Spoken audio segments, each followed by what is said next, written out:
Okay, class 10. So we had discussed the theory. हमने theory discuss की and we discussed the question number 1. Question number 1 discuss किया. Now let's see question number 2. What is the question number 2? Question number 2 is from a point on the ground which is 100 meter away from the foot of the tower. Means आपको क्या दिया हुआ है, ये tower है और इसका 1 foot है और उसने कहा कि ये 100 मीटर अवे है. ठीक है, ये टावर है, देखो ये टावर है और ये क्या है, इसके ग्राउंड से डिस्टेंस, मतलब इसके फुट से और इस पॉइंट की डिस्टेंस है. Okay, this is top of the tower is angle of elevation क्या दिया हुआ है, 60 डिग्री. क्या दिया हुआ है, 60 degree. Okay, and he is asking to you, क्या आस्क किया है उसने, हाइट द टावर. तो मैंने इस हाइट को क्या ले लिया, स्मॉल एच ले लिया. ठीक है, अब मान लो ये ट्राइंगल था एबीसी, हमें क्या गिवन था, distance between foot of tower and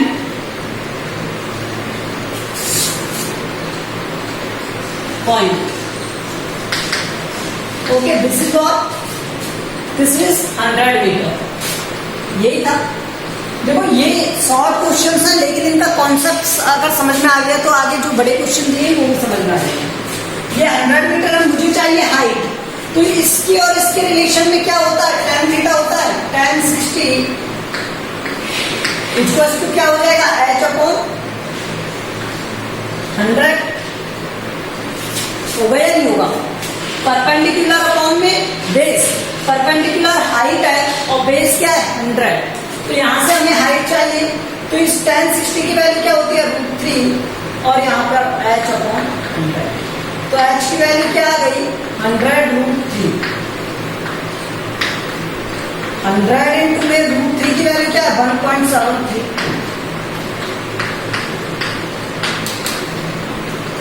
और ये मीटर में था तो यहाँ पर क्या आएगा, ओनली दैट्स ऑल. सिर्फ हमें इतना सॉल्व करना है और इस तरह से करना है. Okay, now let's see next.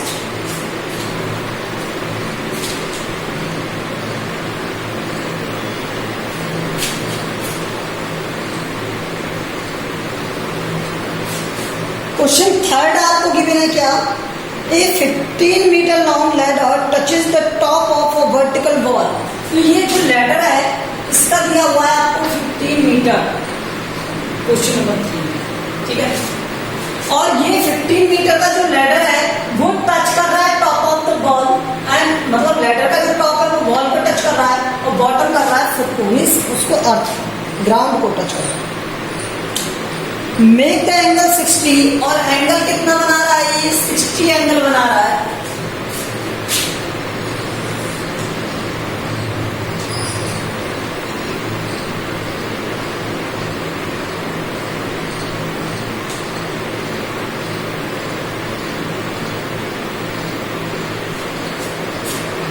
और किसके साथ, बॉल के साथ.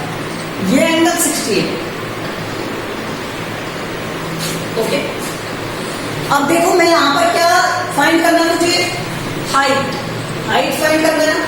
तो यहां से हाइट और आपको हाइपोटेनस दोनों के बीच में रिलेशन कौन देता है, परपेंडिकुलर और हाइपोटेनस के बीच में रिलेशन कौन देता है, साइन देता है नहीं देता, साइन देता है ना. साइन क्या होता है, साइन थीटा इक्वल्स टू क्या होता है, परपेंडिकुलर अपॉन हाइपोटेनस होता है. ठीक है, तो साइन 60, देखो मैं इस वाले एंगल की बात कर रहा हूं, तो ये क्या होगा, इसका बेस.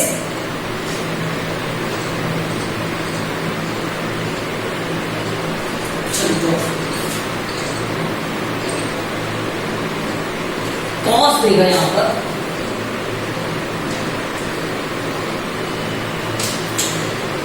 अब आप कहेंगे सर कॉस क्यों देगा, क्योंकि ये एक्चुअल में इस डायग्राम के लिए बेस बन जाएगा और ये हाइट बन जाएगी. नहीं. देखो एंगल चेंज हो गया, जब एंगल यहाँ होता है तो बेस ये होता है, ये हाइट होती है, लेकिन एंगल यहाँ पर है तो ये बेस है, ये हाइट है. और इसकी हाइट मतलब इस बॉल की, तो ये बॉल इसकी क्या हो गई, बेस हो गई। तो base of triangle is height of ball.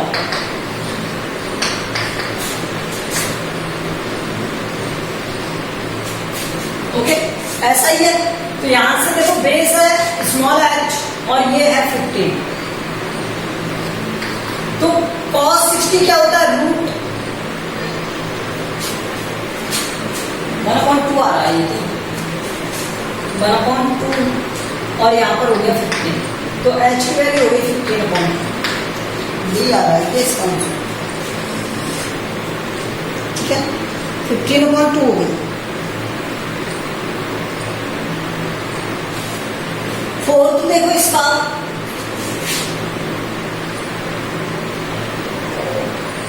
मैं लेंथी मेथड से भी करा सकता हूं tan मान के, ये ध्यान रखना।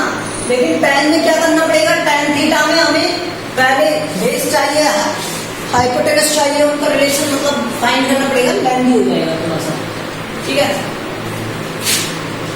From the top of a, fourth question लिखा है, from the top of a 10 metre height tower, तो टावर का हाइट दिया है 10 मीटर, ठीक है।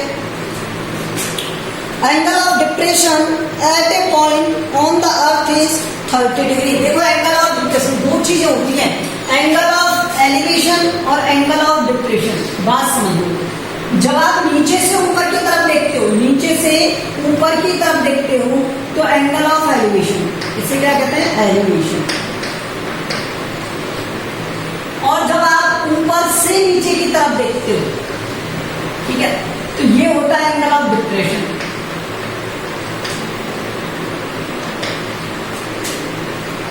ठीक है, ये ध्यान रखना। अब मान लो ये एक पॉइंट है, इस पॉइंट से ये वाला एंगल आपको दे दिया और ये एंगल कितना दिया है, उसने 30 डिग्री दिया है। एंगल ऑफ डिप्रेशन मतलब नीचे की तरफ जो एंगल होता है वो 30 डिग्री। ये दोनों लाइन पैरेलल है, तो पैरेलल लाइन है, तो ये एंगल कितना होगा, 30 डिग्री होगा। सो अगर मान लो मैं इसे डी कह दूं तो एंगल BAC इक्वल्स टू होगा एंगल BCA, किससे, अल्टरनेट एंगल से। किससे हुआ, अल्टरनेट एंगल से।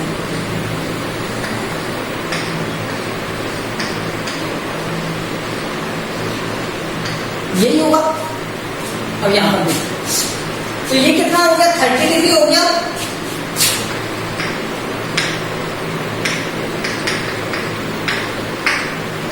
ओके, ये 30 डिग्री, ये 10 मीटर, तो यहां से 10 मीटर 30 डिग्री। अब मुझे पूछा क्या है, यहां पर देखो distance point from the base of tower, तो यहां से और इस पॉइंट के बीच में डिस्टेंस पूछा है। मीन्स यहां पर मैं क्या फाइंड करूंगा, tan theta equals to height या परपेंडिकुलर अपॉन बेस, ये कह सकता हूं। तो परपेंडिकुलर है 10 और बेस है b, ठीक है।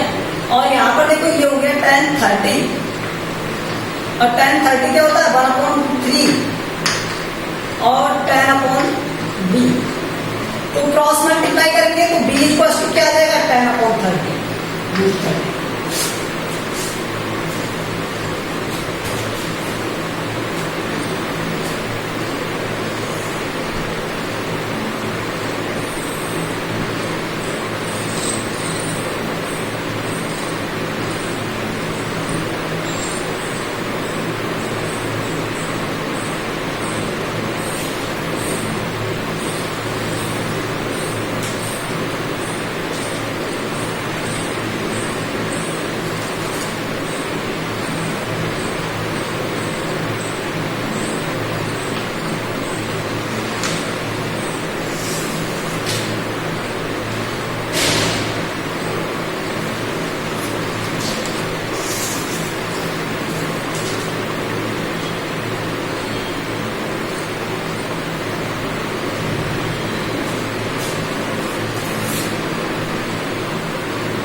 यही तो बनेगा 30 30 और 10 30 होगा 1/3।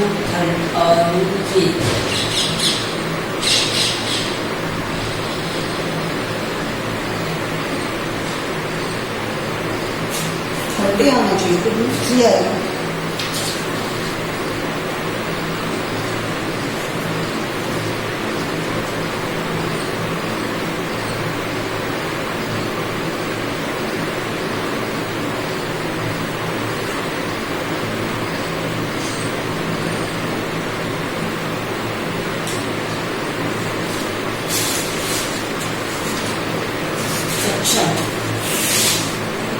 मल्टीप्लाई होगा, सॉरी क्रॉस मल्टीप्लाई होगा ना। यस यस यस, यही आ रहा होगा। ठीक है,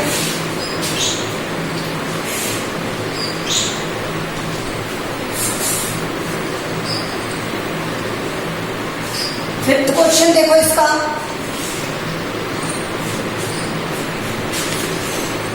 A bridge above the river makes an angle 45 degree with the bank of river.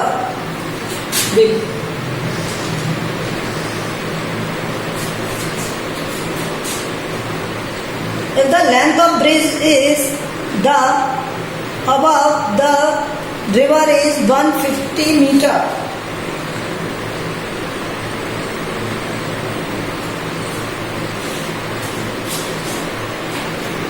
ठीक है,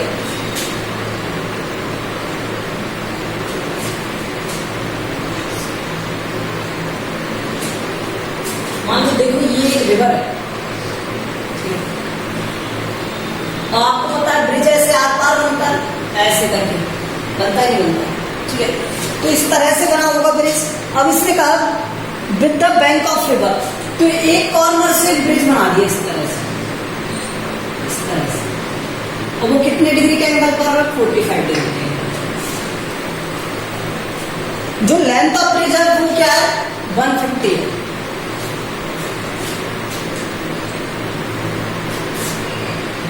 फिर उसने क्या कहा? The width of the river, ये हमें फाइंड करना है। ठीक है, अब एक बात बताओ, यहां पर ये क्या हो जाएगा? बेस। ये क्या हो जाएगा? परपेंडिकुलर। तो हमें क्या दिया हुआ है? Length of bridge.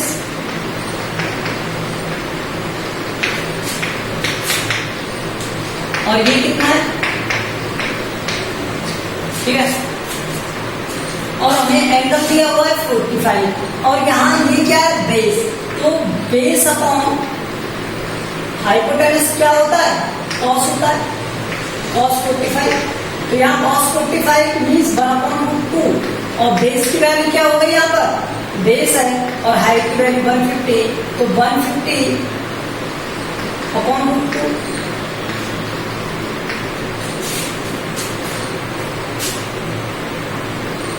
अगर मैं √2 से ऊपर नीचे मल्टीप्लाई कर दूं यहाँ पर, ये √2 अपॉन में √2, तो कोई प्रॉब्लम किसी को? तो देखो यहाँ पर ये क्या बनेगा? 150 इंटू में √2 अपॉन में 2, तो ये आ गया 75 √2।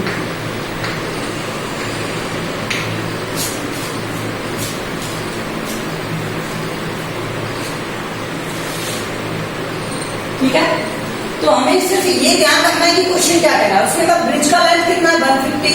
इन दोनों के बीच का डिस्टेंस पूछा था उसने, 1 कॉर्नर टू अनदर कॉर्नर, तो इसका ब्रिज हो जाएगा, क्योंकि जो ब्रिज का लेंथ होगा, टोटल बेस लेंथ होगा, वही तो होगा उसका। तो हमने वो बेस फाइंड कर लिया 1 corner to another.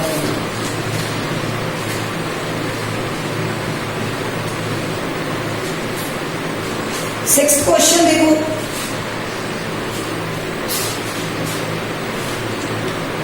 Top of 2 towers of height 20 metre and 6 metre.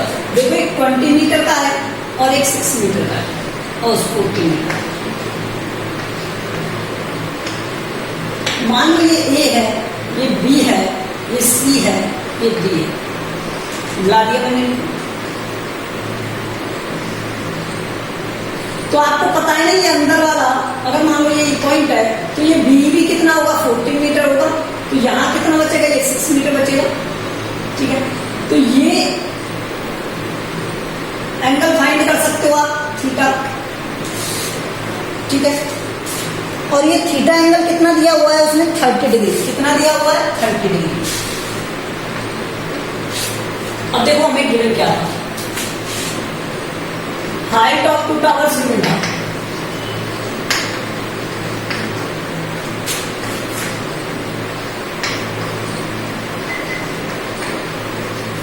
Height of 2 towers क्या गिवन है 20 मीटर एंड 14 मीटर। यही गिवन है ना हमें 20 मीटर और 14 मीटर गिवन है। अब देखो अगर हमें ये कहा जाए कि AB इक्वल्स टू 20 और CD इक्वल्स टू 14, तो मैं क्या कह सकता हूं कि AE equals to AB minus EB। तो यहां से 20 माइनस क्या जाएगा 14, दैट इज 16। ओके, अब यहां से ये पूछा है मुझे EC, तो यहां पर ये क्या हो जाएगा 10 13, that is height upon base. तो ये 10 30 क्या हो गया 1/3 और हाइट क्या दी हुई है 6 और बेस क्या दिया हुआ है फाइंड करना। तो यहां से फाइंड कर लें बेस B इक्वल टू क्या हो गया 6√3 हो गया।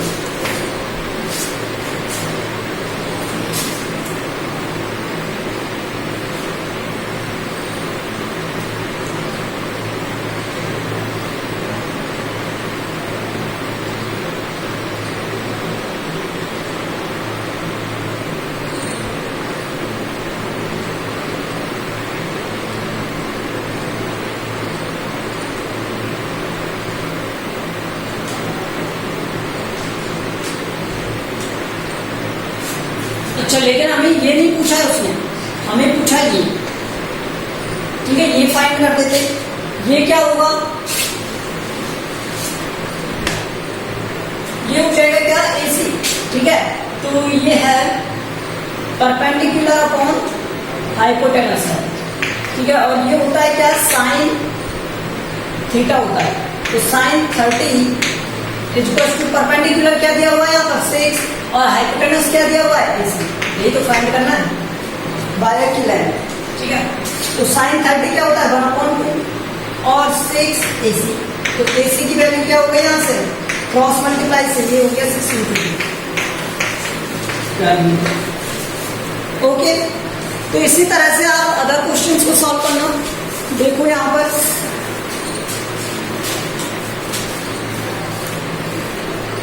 सेवंथ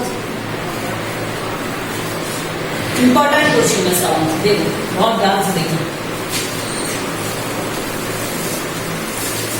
सेवंथ एक इंपॉर्टेंट क्वेश्चन है, सेवंथ को ध्यान से देखो क्या लिख रहा है यहाँ पर। सेवंथ में लिखा हुआ है क्या angle of elevation of the top of tower. Angle of elevation दिया है टॉप ऑफ टावर का, मान लो ये दिया हुआ है,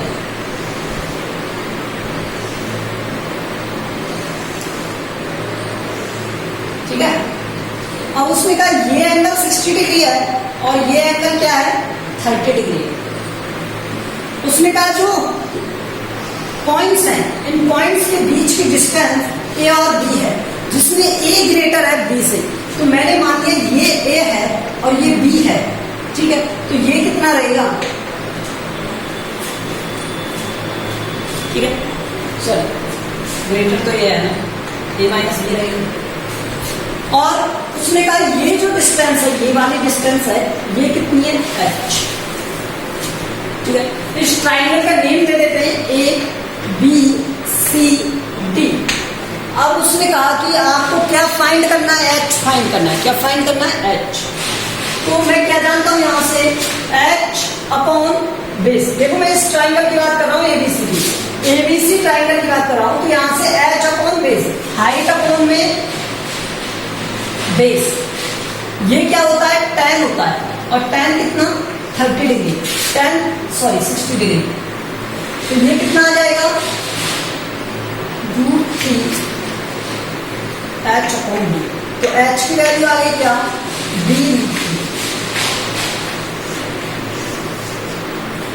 फर्स्ट। अब सेकंड रिलेशन बड़े वाले ट्राइंगल के लिए देखो भाई, जो H इसके लिए आई है वही H उसके लिए आनी चाहिए, क्योंकि H तो दोनों के लिए सेम है ना। तो यहां से देखो H upon A that is tan 30 tan 30 क्या होता है 1/√3 और ये हो गया 1। ये देखो, बताओ दोनों में h इक्वल है क्या? नहीं है, बट बहुत साइड में क्या होनी चाहिए? इक्वल होनी चाहिए, लेंथ शुड इक्वल। तो यहाँ पर रेज कर देते हैं इसमें ऊपर से, h क्या होना चाहिए? इक्वल होना चाहिए, h शुड इक्वल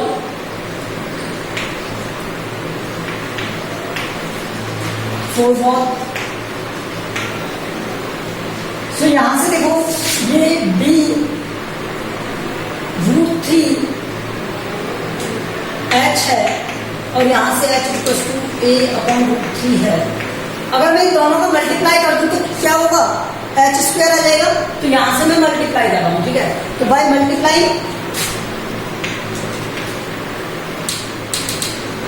वॉट, मुझे तो h चाहिए दोनों के कॉम्बिनेशन से, दोनों के लिए सेम हाइट चाहिए। तो यहां से h इंटू h² हो जाएगा और b√3 इसका मल्टीप्लाई हो जाएगा a/√3 का। यही तो है a/√3 से √3 कट हो जाएगा, बचा a b और यहाँ पर h²। तो h की वैल्यू क्या आ गई? ab/4। This is the solution of this. Okay, तो h क्या होना चाहिए आपका? √ab होना चाहिए।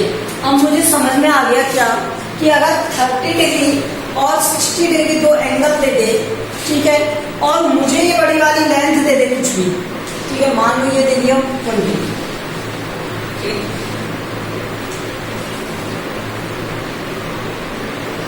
मान लो ये 50 दे दिया, ठीक है, और मुझे ये वाली लेंथ दे दे यहां से स्टार्टिंग पॉइंट से, और वो दे दे क्या? 10। तो हाइट अगर मुझे फाइंड करनी हो तो मैं डायरेक्ट इस फॉर्मूले से कर सकता हूँ, √10 × 4 और आंसर क्या आ जाएगा? 20। और बेटा यहाँ पे ध्यान रखना ये 20 ही आएगा। ये मैंने स्टार्टिंग में वीडियो से आपको प्रूव कर दिया था जब मैंने 30 और 60 डिग्री के बिटवीन रिलेशंस बताए थे, ठीक है। So in the next video we will do remaining questions. Thank you.